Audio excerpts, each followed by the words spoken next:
The United States Navy is not merely a military branch, but a global control system. If the world's oceans are the highways of trade, power, and war, then the U.S. Navy is the force that determines who may travel upon them and who is barred. For this reason, understanding the U.S. Navy concerns not just its ships and submarines, but how America controls the modern world without occupying it. The truth is this: most nations defend their land borders, while America defends the oceans themselves. To control the seas is to control all resources that traverse them: energy, goods, weapons, indeed the entire economic system. To grasp the true power of this force, one must comprehend what constitutes a global navy. The key lies not in the number of sailors, nor even in the number of vessels.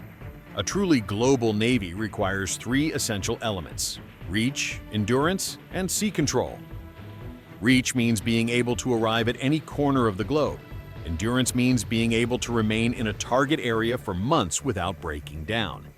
Sea control means being able to win from the outset of combat. The U.S. Navy is built to achieve all three simultaneously at a level beyond the reach of other nations. Consider the most iconic symbol of American sea power, the aircraft carrier. Far from being an ordinary vessel, it is a floating airbase. This steel colossus, displacing over 100,000 tons and stretching longer than 3 football pitches, carries its own air wing. It can launch and recover dozens of fighter jets, electronic warfare aircraft, reconnaissance planes, and helicopters around the clock, without requiring permission from any land-based nation. This is precisely the terror of the carrier. It nullifies geographical constraints. Enemies can no longer hide behind distance. The carrier brings the battlefield directly to your coastline. And carriers never operate alone. They are always accompanied by an entire carrier strike group. Destroyers, cruisers, submarines, and supply ships provide support and escort like a mobile fortress. True power unfolds thus. The U.S. Navy does not operate as individual vessels, but as an interconnected system. Every radar, every fighter jet, every satellite transmission, every sonar detection, every missile launcher forms a node in a vast network. This network not only detects threats, but anticipates them, tracks them, and neutralizes them.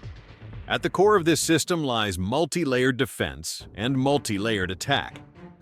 Should an enemy launch missiles, U.S. vessels can intercept them at range with long-range air defense missiles. If missiles breach the defenses, they face a secondary strike from medium-range interceptors. Should these fail, close-range weapon systems will shred the target seconds before it touches the hull. It is akin to fighting within a steel storm. But defense is only half the story. The U.S. Navy commands the seas by controlling the airspace above, the surface, and the depths below. Above the ocean, carrier-based aircraft dominate the skies.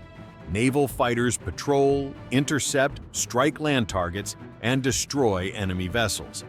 Their operations are not conducted blindly. They are guided by airborne early warning aircraft such as the E-2 Hawkeye, these flying radar stations providing all-round detection of targets hundreds of miles away.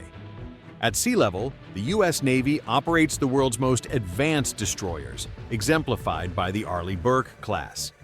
These warships are equipped with vertical missile launchers capable of carrying anti-aircraft missiles, anti-ship weapons, anti-submarine rockets, and Tomahawk land attack missiles. This means a single vessel can simultaneously escort fleets, hunt submarines, and strike targets deep inland. Beneath the deep ocean, American power achieves near overwhelming dominance. Submarines, the Navy's silent killers, are notoriously difficult to detect, intercept, and possess devastating firepower. U.S. attack submarines can covertly track enemy vessels, gather intelligence, and launch cruise missiles from unexpected angles. Ballistic missile submarines, the Navy's doomsday weapons, bear the mission of ensuring no adversary can deliver a first-strike annihilation against the United States. Even if all facilities were destroyed, these submarines would remain concealed in the deep, carrying nuclear missiles capable of ending the world. This fact alone demonstrates that the oceans are not neutral territory. They are controlled, and the U.S. Navy holds the keys. Yet another crucial factor underpins the U.S. Navy's dominance: logistical support.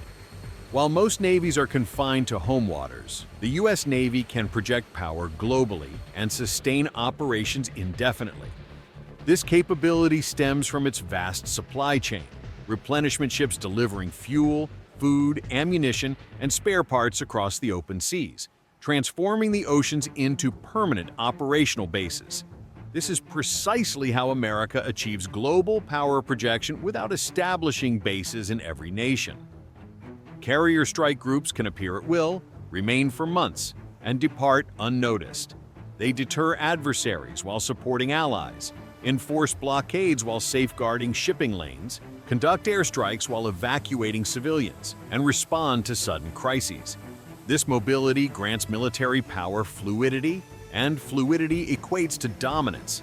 When people ask, how does America control the seas? The answer is simple. The U.S. Navy exists not merely to defend the homeland, but to command the systems upon which the world depends.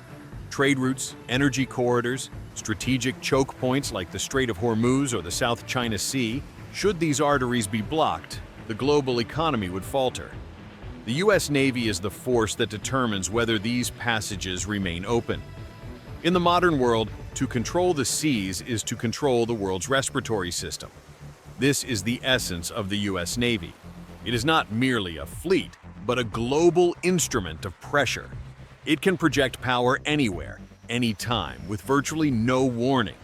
For this reason, even today, America's greatest strength lies not on land, but in the distance, beyond the horizon, upon seemingly empty seas, until they are no longer empty.